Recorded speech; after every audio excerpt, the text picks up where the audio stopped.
Hey everybody, it's Kevin, and this is NewProPhotographer.com, and this is my first story of a photo video. I hope to do one of these every week. I'm just going to pick a photo, whatever grabs my interest, and talk you through it. So here's a picture of Joanne taken in a downtown area. Lots of trees and a fence behind her. This is sort of the end product that I came up with, and I'm using Lightroom 4. So I'm just going to reset this and show you how I processed it and maybe talk a little bit about why.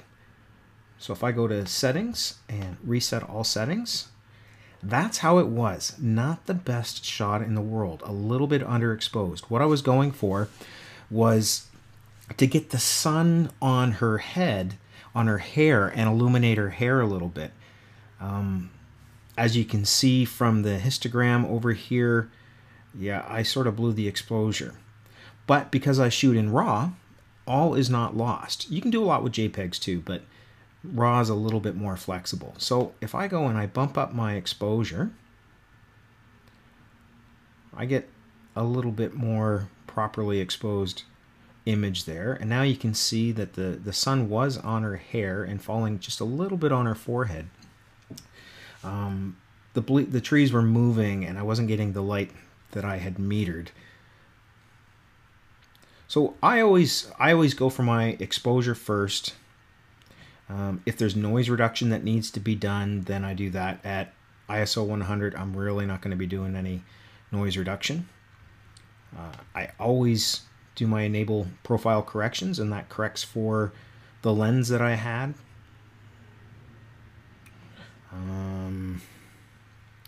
Then what I do is I go in and I do some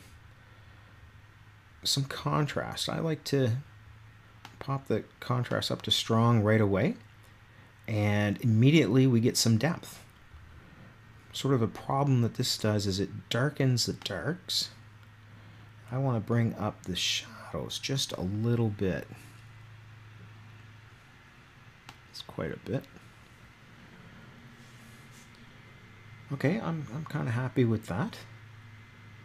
I want to check out. So that's the shot as I composed it. I actually want to crop this a little bit. I'm not a big fan of cropping images, but I want to crop this one just a little bit because I think that's a much stronger composition. A simple thing like that. So we all have, if you're shooting with a DSLR, you can crop a little bit.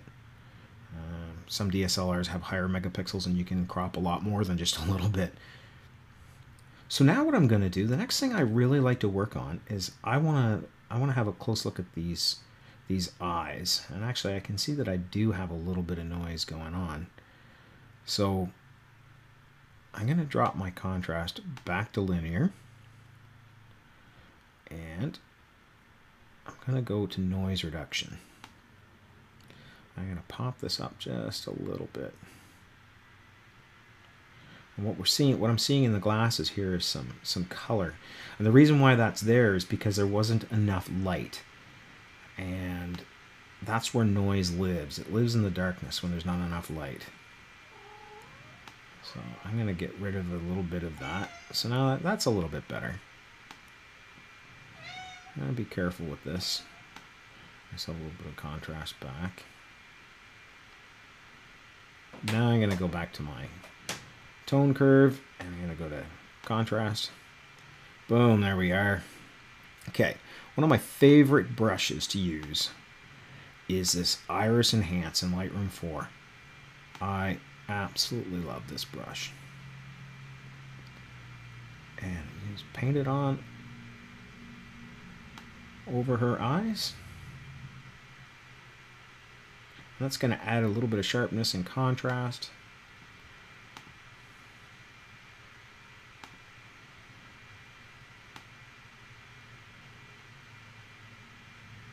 And there we are.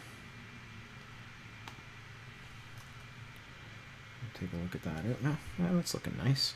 Now I want to lighten this up a little bit. So I'm going to dodge it. I just want to lighten her eyes a little bit, not a lot.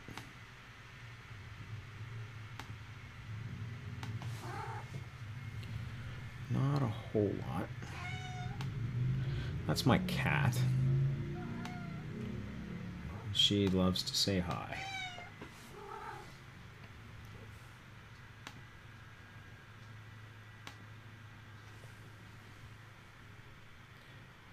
And so I turn these pins off and on that show me where my brushes are at.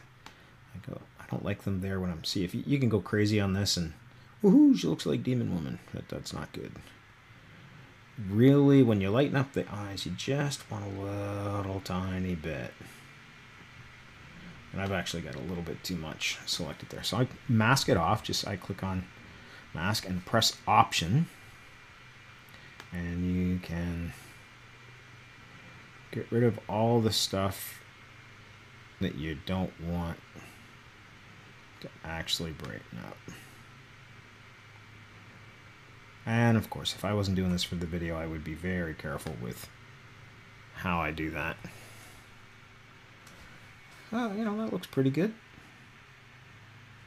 Her eyes don't look, they look bright, but they don't look freakish, which is good. The next thing I'm going to do is soften her skin. So this is something that I always do with a mask. And I always start out at 100%. I just leave it where it's at. And I brush over just about everything. And then I will erase some areas where I want the detail. So what softened skin does is it reduces the clarity. So it will make things not look as sharp as they could be. But that looks really nice for skin if you're conservative with it. You know, you can make somebody look plastic if you like. I'm not a big fan of that, but I am a really big fan of softening skin a little bit. You know, when we light people and we increase the contrast on them, every little flaw in their skin tends to point to get exaggerated. And so everybody, I don't care how young they are, I do a little bit of softened skin on them because I think it's good. Somebody's getting their photo taken, that it has to be them. I'm not gonna change who they are. You know, I've had lots of people ask me, can you take off weight, or can you fix this or do that? And you know what, there's some photographers that do that. I'm not one of them. I'm not one of those guys.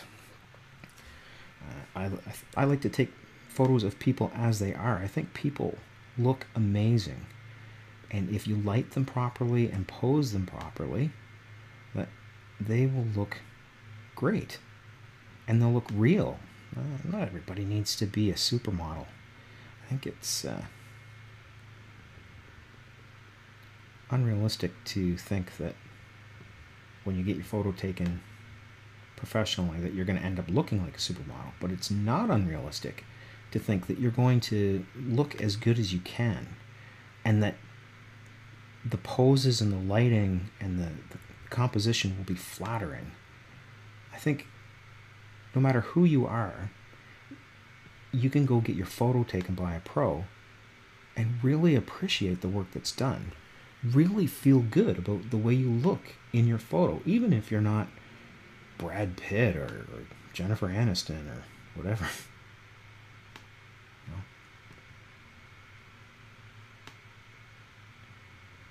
So I'm not going to fuss with this too much. I'm sort of getting a little more involved than I would normally. So I would do a little bit on her arms as well.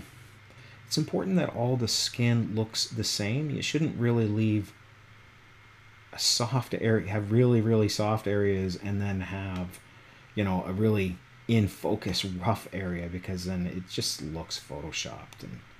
And people want to look good. They don't want to look photoshopped. You know, a lot of people want to be photoshopped, but they don't want it to look that way. Nobody wants to have their photo look fake. This arm is starting to go out of focus, so it's not that critical that we do it, but I'm just gonna, the area that is sort of in focus, I'm gonna soften it as well. Okay, so that's roughly what I would do, and I would get in very detailed, and I'd get close to this chain and whatnot. Now I wouldn't go over the chain because the chain needs to have very sharp detail to look realistic. Just gonna quickly go in on her eyes here. And you know, the more time you spend doing this, the better. It's gonna look good if you do it quick, but it'll look great if you take your time and really go. So you don't want to distort the sharp edges of hair or her glasses, but you do sort of want to soften everything that, you know, maybe looks a little bit older than she is or feels. Okay, so if I take off the mask, now that's it might look pleasing for some people. Some people, that look might work for some people. I think it's a little over the top. I think that is just too much. She doesn't need that much softening. You know, she looks real, and to my eyes, pleasant. Right there. I think that's nice. Right there. That photo is just about done.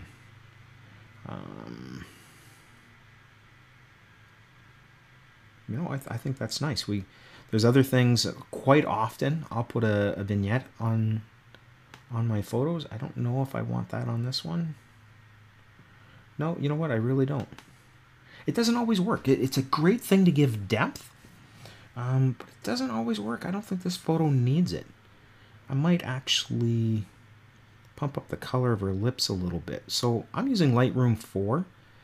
I was using Aperture before, and I was happy with Aperture. I thought it was great. But I am so much more happy with Lightroom 4. So if I just, there we go. I like that. Now I hit the white balance pretty good. On this I really messed up the exposure, but the white balance I did pretty good on. Let's see if we warmed it up a little bit. See what that. See, that just looks ugh, that's no good.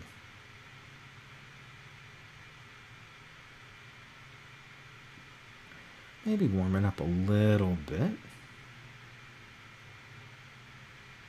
And I'm pretty happy with that. I think that is a nice environmental portrait. That's, you know, it was very quickly done. There was a second, and that's it. So I took this photo because I was out with some friends and my wife was walking on the street and I looked at her and I thought she looked pretty in the light. And that's why I took it. She likes the shot. Other people like the shot. I like it. I think it's a little bit two-dimensional. It would have been good to have some sort of detail still in focus to give it a little bit more depth. Vignetting normally would do that sort of thing. I'm just going to try it again.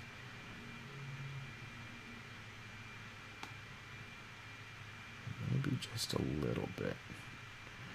Yeah, a little bit works, just not very much. Too much sort of interferes with her body, but a little bit kind of pulls her out. So I would be happy with that. That's a quick edit of that photo, but I'm happy with it. I hope you enjoyed. I hope that you learned something from this, and check out Lightroom 4. I love it. I'm going to be doing some more tutorials in the future. I'm just seeing how these videos will come together right now. So I hope you like it, and we'll talk to you next time. Thanks for visiting NewProPhotographer.com. I'm Kevin. See you later.